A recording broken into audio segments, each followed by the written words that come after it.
নমস্কার বন্ধুরা, আজকে আমি তৈরি করছি শাটি মাছের সানা বা ভর্তা। এটি তৈরি করার জন্য আমি এখানে 300 গ্রাম শাটি মাছ নিয়েছি। তাকে ভালো করে ধুয়ে হলুদ লবণ মাখিয়ে নিয়েছি। এবারে কড়াই বসিয়ে তাতে তেল দিয়ে দিয়েছি। তেলটি গরম হয়ে গিয়েছে।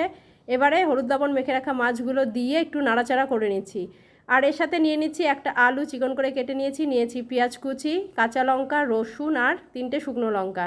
একটু ঝালঝাল হলে কিন্তু ভর্তাটি খেতে বেশ সুস্বাদু লাগে।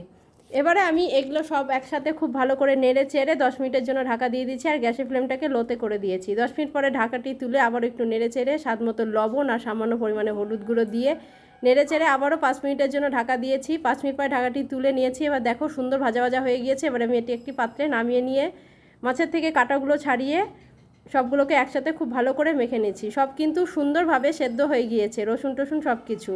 দেখো কাঁটাগুলো আলাদা ছাড়িয়ে রেখেছি। আমার ভর্তাটি সম্পূর্ণ কমপ্লিট হয়ে গিয়েছে। এবার এটি গরম গরম ভাতের সাথে পরিবেশন করছি। আজকের মতো এখানেই শেষ করছি।